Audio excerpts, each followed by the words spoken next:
Bem-vindos ao debate, nosso espaço dedicado ao intercâmbio intelectual rigoroso e à análise de múltiplas perspectivas sobre a pesquisa e a ciência. Imagine saber exatamente o que você quer dizer. O pensamento está, perfeitamente claro na sua mente. Você sente a urgência da fala, mas na hora de articular, a sua boca simplesmente se recusa a cooperar.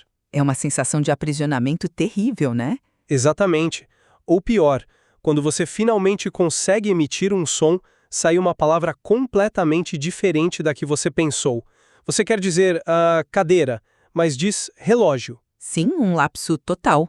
Como um médico, um fonoaudiólogo ou um pesquisador em linguística deve medir essa perda?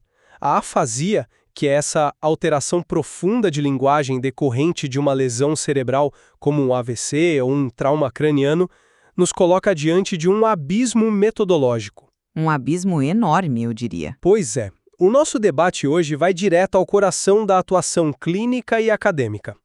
Qual é a nossa responsabilidade ética nas escolhas metodológicas com esses sujeitos? É uma pergunta fundamental para qualquer profissional da área. Com certeza.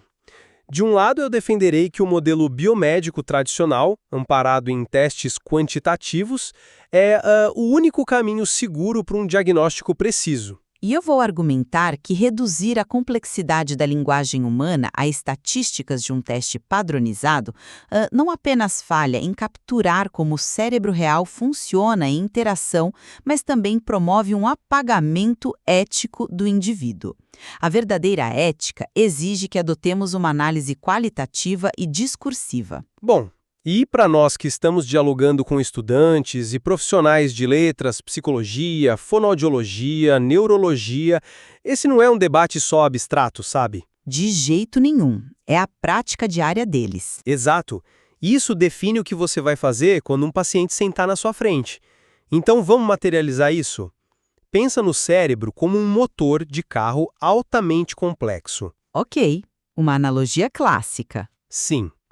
A ciência biomédica, que a gente herda desde o século XIX, nos ensinou a mapear as peças desse motor.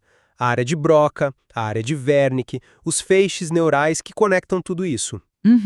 Quando um paciente, que chamaremos aqui de João, sofre um AVC, uma dessas peças quebra. E para que possamos intervir, nós precisamos de um diagnóstico diferencial muito preciso. Certo, mas... Só um segundo. É aqui que entram os testes quantitativos psicométricos, como o clássico teste de Boston.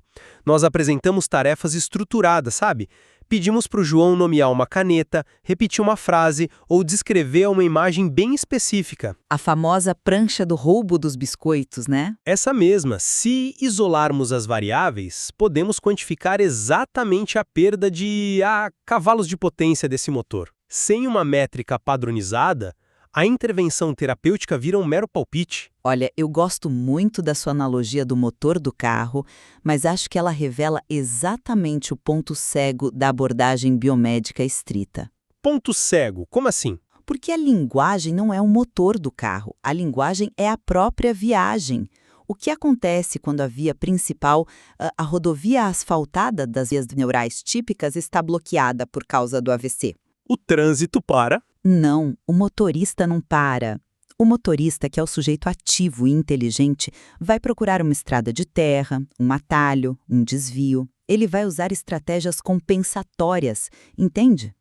Faz sentido. O problema do teste de Boston é que ele só mede o tráfego na rodovia principal. Quando você mostra a clássica prancha do roubo dos biscoitos, aquela da mulher lavando louça, enquanto a pia transborda e o João não consegue produzir os substantivos esperados, o teste anota um erro. Porque é um erro de evocação lexical, Mas a nota dele vai lá para baixo. Ele ganha o rótulo de anomia severa. Só que, se no meio do teste ele aponta para a pia, regala os olhos e faz um som de shhh, imitando a água, o modelo biomédico ignora isso. Ignora porque não é uma palavra formal do sistema. Exatamente. Mas a análise sócio-histórica e discursiva fundamentada em Vygotsky e Bakhtin enxerga que o João acabou de comunicar a narrativa perfeitamente, usando recursos multimodais.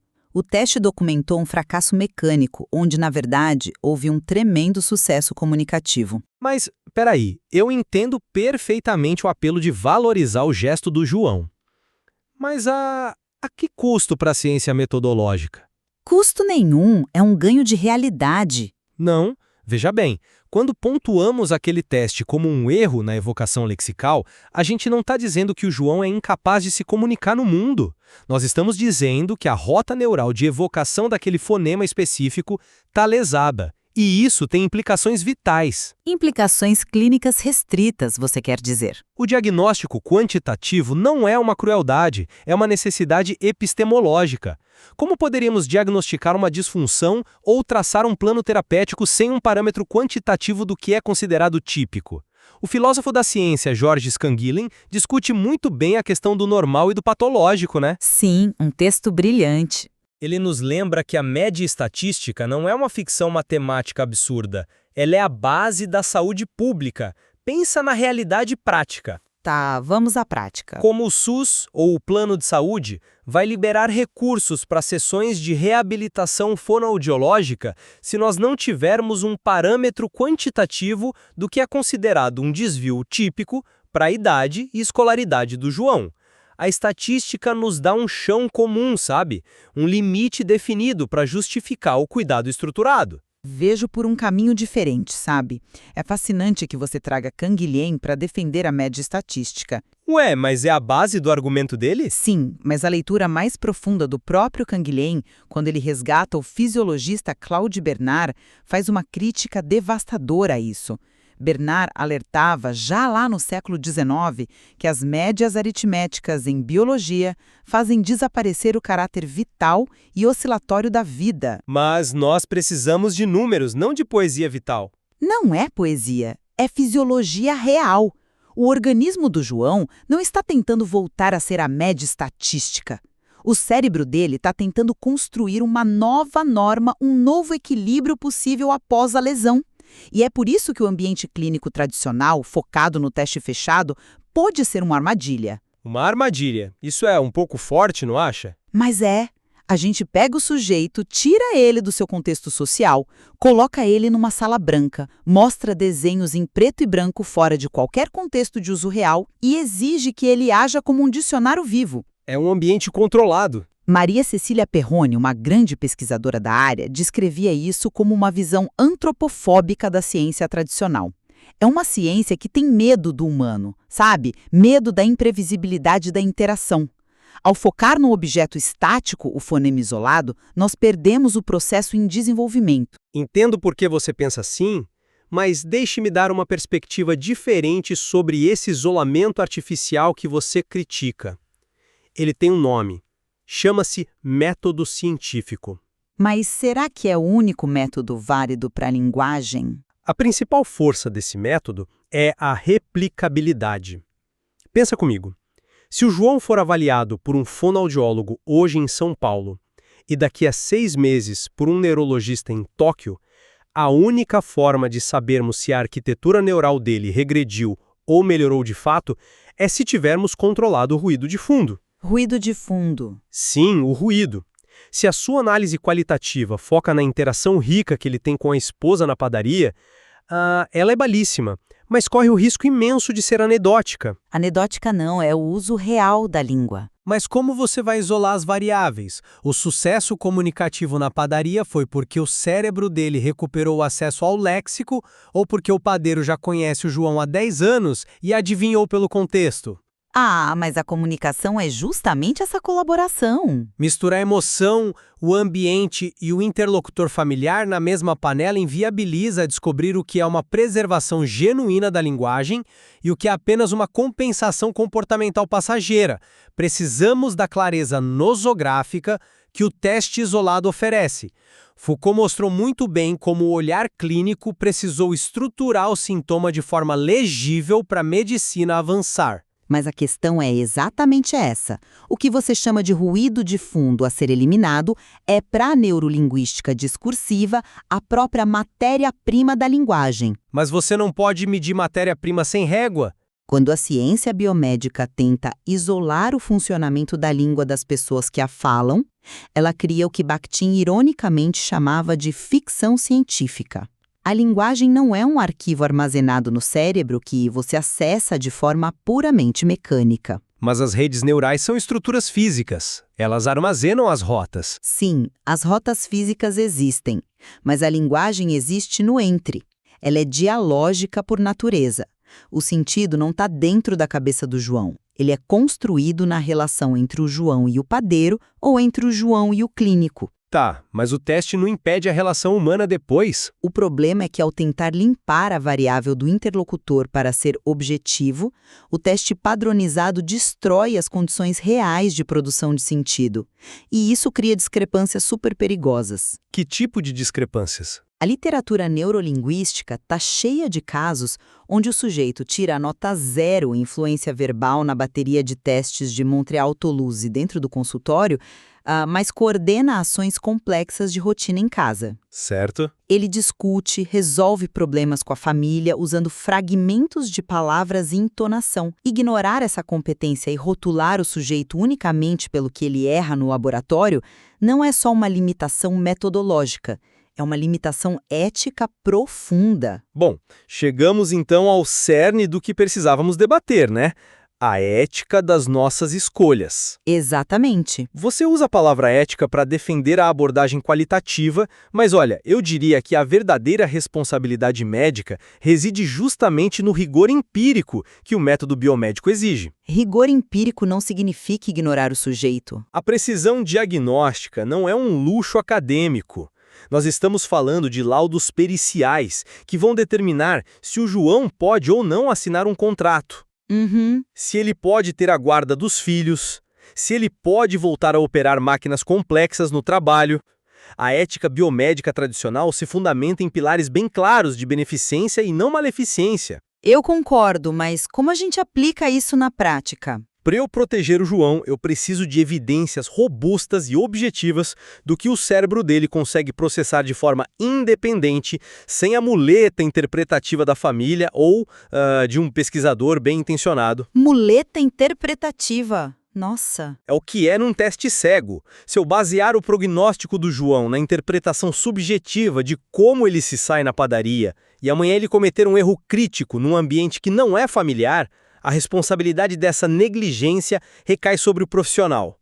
Paradoxalmente, negar ferramentas validadas quantitativamente em favor de interpretações subjetivas não seria uma irresponsabilidade ética com o paciente. Sinto muito, mas não concordo com isso. Deixe-me explicar o porquê. Fique à vontade. Eu entendo o peso dessa responsabilidade médica que você traz, mas é aí que a gente esbarra num problema grave da prática que foca só no déficit. Você menciona a proteção do paciente, mas negligencia a violência inerente ao método quando ele é aplicado como verdade absoluta. Violência? É um teste de linguagem, não um interrogatório. É simbólica. O pesquisador Adail Sobral, estudando o pensamento bakhtiniano, fala sobre o perigo do teoreticismo, que é colocar a pessoa na camisa de força de uma teoria. Quando você define o João em um laudo pericial, estritamente pelo que ele pontuou no teste de evocação de palavras, você o reduz a um cérebro médio danificado. Eu reduzo a um diagnóstico clínico estrutural para poder ajudá-lo. Mas você marginaliza esse sujeito socialmente. Você diz à família e à sociedade o seguinte: olhem, o sistema formal da língua dele está quebrado, logo ele é incapaz.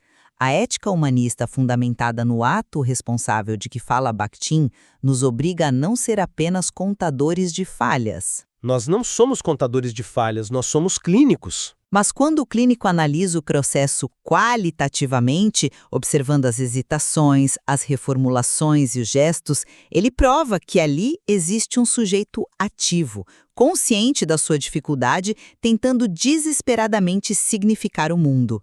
A ética sócio-histórica é reconhecer o afásico como um interlocutor válido, apesar da lesão.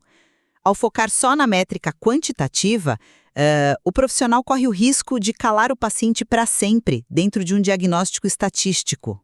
Olha, eu discordo frontalmente que o laudo biomédico seja uma sentença de silenciamento. O diagnóstico estrutural da falha, repito, não impede que o médico ou o fonoaudiólogo trate o João com extrema dignidade humana e empatia. Mas a metodologia separa as coisas. Eles não são mutuamente excludentes, entende? O que eu estou enfatizando é que o rigor empírico protege o paciente de vieses interpretativos do próprio terapeuta. Se ficarmos apenas na análise heurística, na observação de como o paciente usa a linguagem no cotidiano, a gente deixa de investigar com precisão onde a rede neural colapsou. Mas a rede neural colapsada não é o sujeito inteiro. Claro que não, mas como nós, enquanto campo científico, poderemos desenvolver novas terapias medicamentosas, novas técnicas de neuromodulação ou mapeamento cerebral intraoperatório se não falarmos uma linguagem estritamente objetiva? É o dado quantitativo duro que nos permite entender a arquitetura cognitiva. O amor e a escuta empática do fonoaudiólogo não substituem a necessidade de uma radiografia cristalina da patologia estrutural. É uma defesa articulada do positivismo clínico, eu admito. Obrigado. A objetividade científica é, por si só, a maior demonstração de respeito ético pela dor que a biologia impôs àquele paciente. Mas preste atenção em como você separou as coisas.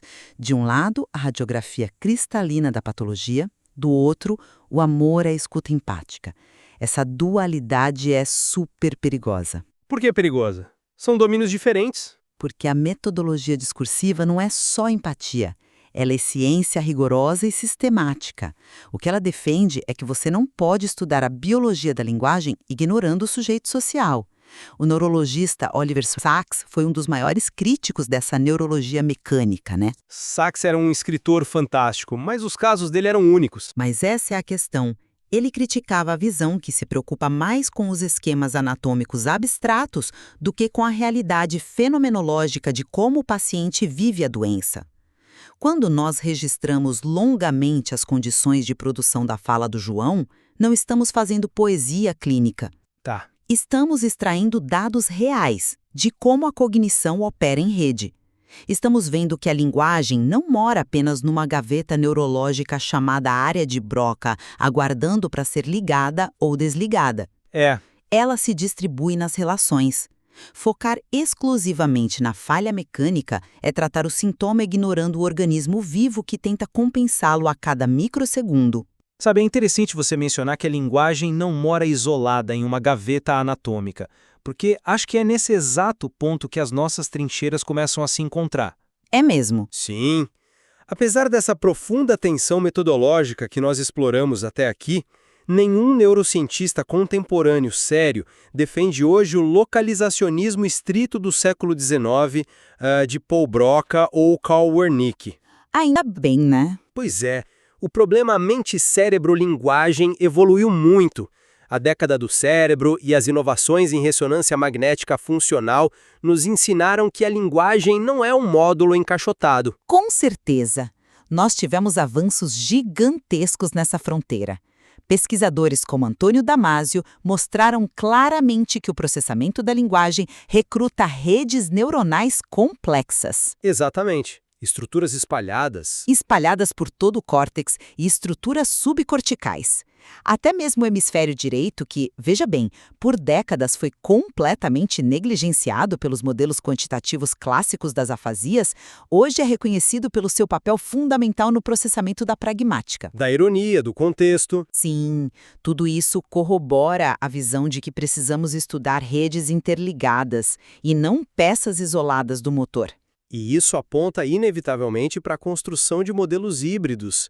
Para os estudantes de profissionais da saúde e da linguagem que estão absorvendo este debate, a mensagem que fica é que nós não podemos descartar a ferramenta. Desde que não usemos a ferramenta para apagar o sujeito. Claro, mas a avaliação quantitativa, o rigor da neuropsicologia, o isolamento de variáveis para entender a arquitetura funcional da lesão, tudo isso é o alicerce biológico indispensável. O corpo importa. O substrato neural dita limites físicos reais, que nenhuma vontade discursiva consegue simplesmente anular por magia, sabe? O funcionamento biológico e as interações sociais não operam em câmaras isoladas. Eles colidem e colaboram no cérebro vivo. Portanto, conhecer o déficit exato é o que permite alicerçar uma terapia realmente focada. Eu concordo plenamente com a ideia de integração. Se abandonarmos o reducionismo cego, o modelo híbrido é realmente o futuro. O que a neurociência moderna chama de plasticidade cerebral, a capacidade do cérebro do João de criar novas vias sinápticas após o AVC, não é um fenômeno que acontece no vácuo. Jamais no vácuo. Essa plasticidade é impulsionada e esculpida precisamente pela interação sociocognitiva dele com o ambiente, com a esposa, com o clínico. A experiência altera a biologia. Um fato incontestável hoje em dia. Por isso, eu convido todos que acompanham a linguística clínica, a psicologia e a neurologia a lerem não apenas os manuais de neuroanatomia, mas a mergulharem nos estudos de casos longitudinais qualitativos de Bakhtin, Coudry e outros. É um ótimo complemento. O desafio prático de vocês no ambulatório será esse: usar os parâmetros rigorosos da biologia para não ficarem cegos à extensão do dano, mas nunca permitirem que uma métrica substitua a escuta da sensibilidade sociohistórica de quem está à sua frente. Exatamente. Para fechar, vamos voltar à imagem que iniciamos, sobre a linguagem ser o motor ou a viagem. Uma avaliação padronizada rigorosa é como um mapa de alta resolução do relevo acidentado que a lesão cerebral deixou para trás. Um mapa essencial desde que bem lido. Sim, é impossível e antiético para a ciência negar a importância de ter esse mapa em mãos antes de iniciar a jornada de reabilitação. O diagnóstico diferencial objetivo é a luz na escuridão estrutural. Mas o maior erro metodológico que a gente poderia cometer é o de confundir o mapa com o território, né? Perfeitamente dito. O mapa nos guia e prevê os abismos estruturais do dano neural, mas é no território real da interação, da tentativa falha e heróica de gerar sentido no dia a dia que o paciente afásico precisa reconstruir a própria vida. E nós, pesquisadores e clínicos, temos que estar ao lado dele nesse território. E fica o convite para você, estudante profissional. Com qual lente metodológica você vai olhar para o próximo paciente que entrar no seu consultório? A resposta moldará não só a sua pesquisa, mas a ética de todo o seu cuidado. Obrigado por nos acompanhar em mais esta reflexão de O Debate.